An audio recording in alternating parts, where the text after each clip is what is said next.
Sesuai judul, Mister K akan bahas serial manga Boruto dari chapter 1 sampai 50. Ingat, manga only ya. Anime gak akan ikut terbahas di sini karena Mister K gak pernah ngikutin Boruto versi animenya.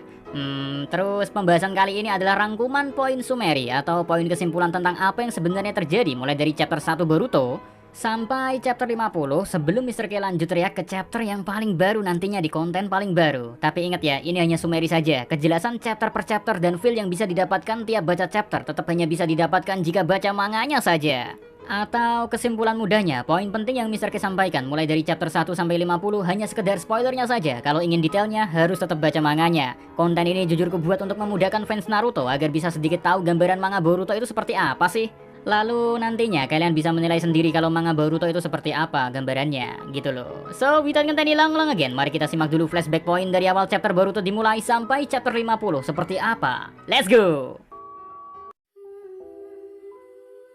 10 chapter manga ini berfokus pada cerita pengenalan manga Boruto itu sendiri, sekaligus musuh yang dihadapi Boruto itu apa sih? Yang dimana musuh awal ini akan menjadi pondasi cerita manga Boruto itu sendiri. Bagi fans Naruto yang tidak mau melihat atau belum sempat melihat serial Boruto, pasti bertanya-tanya, bukankah dunia sudah damai sejak perang besar Shinobi terjadi? Dunia tempat tinggal Naruto dan kawan-kawan, bukankah sudah tenang dan aman-aman saja sejak Kaguya Otsutsuki disegel kembali oleh Naruto dan Sasuke untuk selama-lamanya? Lalu, kenapa ada problem lagi? Slow dan santuy. Every chapter di Boruto sebenarnya di manga itu menarik kok. Seperti yang Mister K bilang di awal, chapter awal Boruto tentang pengenalan Boruto itu sendiri. Di mana Uzumaki Boruto merasakan kebimbangannya sendiri sebagai seorang anak dari Hokage. Ya, si Naruto itu ayahnya. Boruto merasa bimbang karena kurang diperhatikan sang ayah yang merupakan Hokage.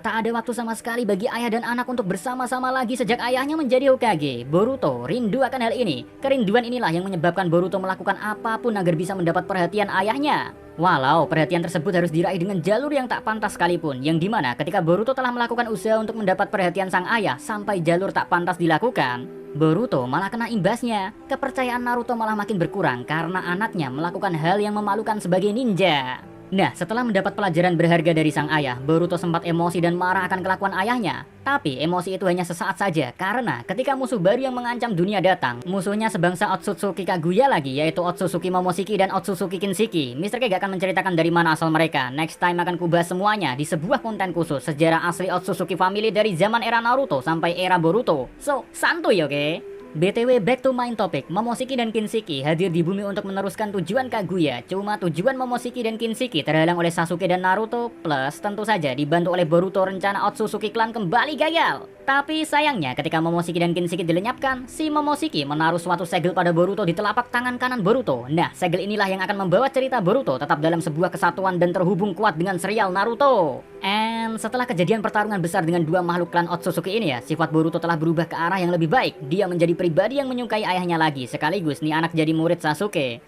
Punya dua mentor legendaris emang menyenangkan ya.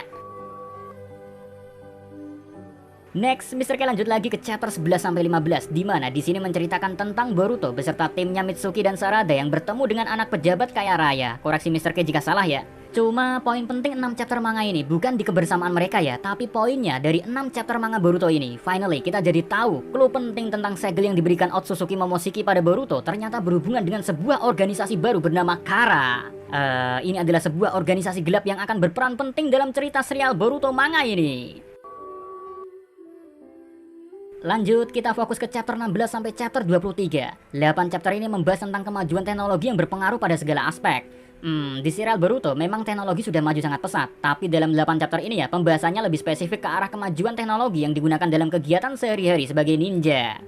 Misal penggunaan jutsu yang biasanya memerlukan cakra, dengan kemajuan teknologi yang pesat, hal ini tak perlu dilakukan lagi karena sudah ada teknologi yang bisa melakukan hal ini. Lalu untuk berjalan di atas tembok atau pohon ya, tak perlu lagi menggunakan cakra karena sudah ada alat bantu yang bisa digunakan untuk berjalan di atas pohon atau tembok tanpa harus mengeluarkan cakra sama sekali. Terus ada pula teknologi tangan buatan dan kaki buatan atau bagian tubuh lain yang bisa dibuat sebagai pengganti bagian tubuh ninja atau makhluk lain ketika mengalami kehilangan tangan, kaki atau bagian tubuh lainnya.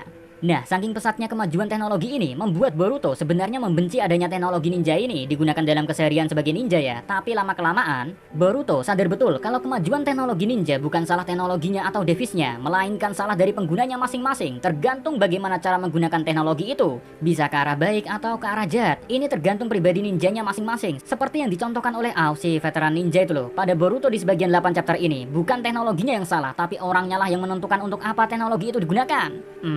Selain di 8 chapter ini membahas tentang kemajuan teknologi, pada chapter ini kita dikenalkan juga dengan organisasi Kara yang dipimpin oleh Jigen. BTW, Jigen akan menjadi antagonis utama di Boruto ini. Terus ada juga penampilan Kashin Koji, sosok yang akan mengingatkan para fans Naruto pada Jiraiya. Dan tak lupa di sini pula ya, kata segel di tangan kanan Boruto hasil pemberian klan Otsutsuki ya, ternyata punya sebutan segel karma. Segel karma ini punya hubungan erat dengan organisasi Kara, terutama dengan sang ketuanya, yaitu Jigen.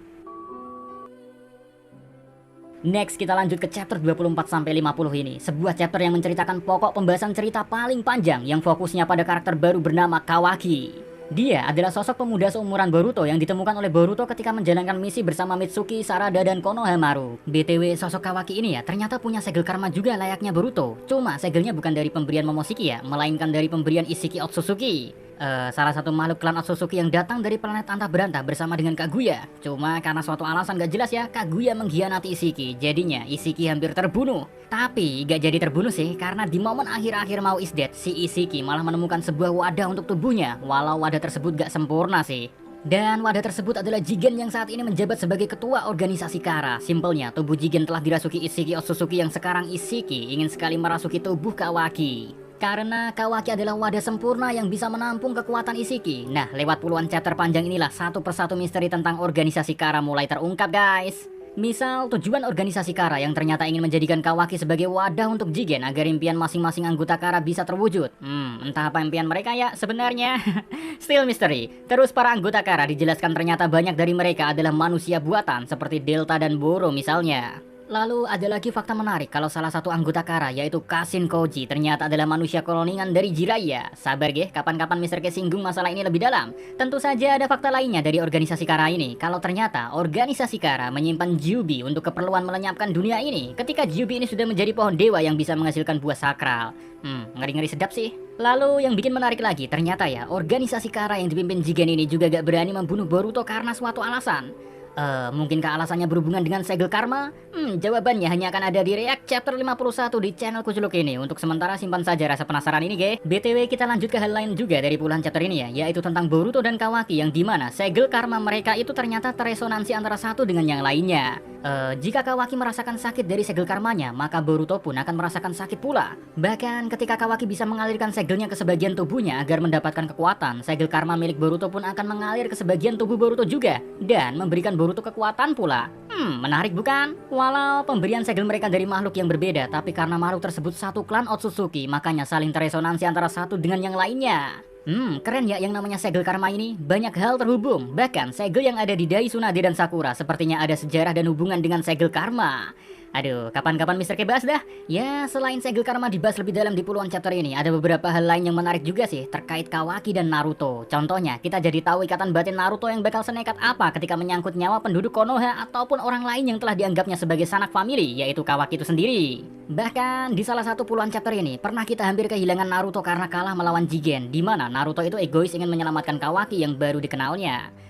Sebenarnya dibilang egois juga kurang tepat sih, karena Naruto melihat Kawaki sama seperti melihat dirinya sendiri di masa lalu. You know lah, kisah masa kecil Naruto itu luar biasa bikin merinding. Jadi wajar sih kalau Naruto teringat masa lalunya ketika melihat Kawaki. Maka dia kan sebisa mungkin ingin menjaga dan melindungi Kawaki seperti anaknya sendiri. Tentu keegoisan cinta Naruto gak berlaku hanya pada Kawaki seorang. Semua penduduk Konoha juga bagi Naruto adalah keluarganya. Bukti saat Shikadai terancam nyawanya oleh Amado, Naruto lah yang menyelamatkan Shikadai dengan komitmennya sebagai Hokage. Terus sebelum Mr. K akhiri, di last chapter manga Boruto, kita juga diberitahu trik untuk membunuh Otsutsuki Isshiki, atau lebih tepatnya membunuh makhluk alien yang disebut sebagai dewa ini ya. Ternyata ada cara jitunya.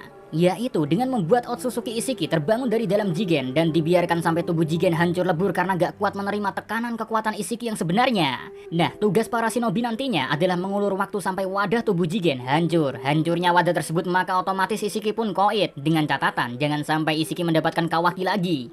Tentu tugas mengulur waktu ini hanya bisa dilakukan oleh Sasuke, Naruto, dan Boruto. Di chapter 51 nanti bakal lebih jelas. Jadi bisa dibilang sebenarnya ngikutin manga Boruto gak akan mengecewakan kok. Dan semoga pembahasan poin 50 chapter manga ini mudah dipahami agar rasa penasaran fans Naruto terobati dan mereka para fans Naruto meluangkan sejenak waktunya untuk mencoba membaca dan melihat manga Boruto. Dijamin dah 99 kali lipat lebih seru dan worth it dari animenya. So, see you again next time. Adios ya Karamelos, stay safe everyone, salam Animania.